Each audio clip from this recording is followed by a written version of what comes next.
Rescue mission. A mother's fight for survival. The fields stretched endlessly under the burning afternoon sun, the cracked earth beneath our boots whispering tales of struggle. The air was thick with dust, carrying a faint but unmistakable scent of infection. Then we saw them. A mother boar stood in the middle of the barren land, her body trembling under the weight of exhaustion. Her once thick fur was now thin and patchy, revealing raw, open wounds and swollen bite marks.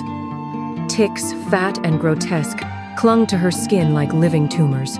Some had burst, leaving dark, infected sores. The piglet beside her small, fragile, pressed against her for warmth, for safety. But there was no safety here, just suffering.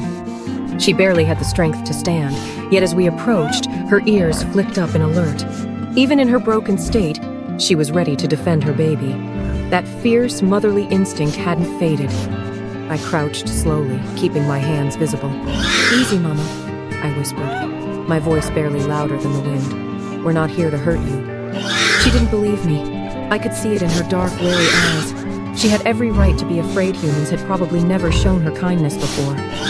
She took a shaky step back, but her legs wobbled, betraying her. The piglet let out a weak, pitiful squeal and collapsed onto the dirt.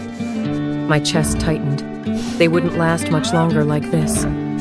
Lisa, one of our best team members when it came to frightened animals, knelt beside me, holding a soft blanket in her hands. "She's too weak to run," she murmured, "but she'll fight if she has to." And we couldn't afford to let her. James, positioned a few feet away, had already prepared a mild tranquilizer just enough to calm her so we could work. I nodded at him. A soft hiss, the sound of the dart cutting through the air, and then a tiny flinch. The mother's ears flicked, but she didn't bolt. Within moments, the tension in her muscles eased, and her body sagged, finally surrendering to the exhaustion. We moved fast. I reached for the nearest swollen tick and pulled. It came loose with a sickening pop, leaving behind an oozing sore. Dozens more clung to her belly, her legs, her ears. One by one, we removed them, each one a tiny victory against the misery that had plagued her for so long. Lisa focused on the piglet, carefully wiping down its tiny, frail body. "She's barely holding on," she said softly, running a finger over its fragile ribs. "She's so thin, dehydrated." I grabbed a bottle of electrolyte solution and tipped it toward the piglet's mouth.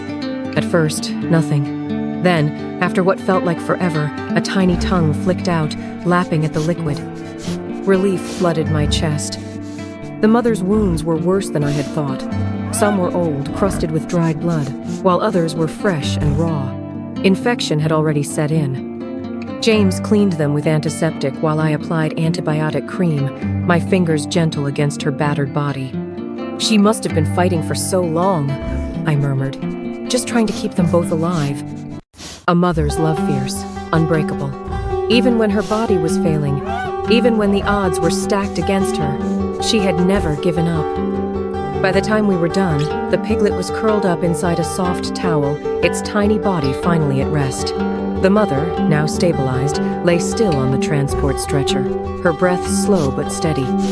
She had lost so much, but she hadn't lost everything, not today. As we loaded them into the rescue truck, I glanced back at the empty field. Hours ago, this mother had been dying, her baby slipping away. But now, there was hope.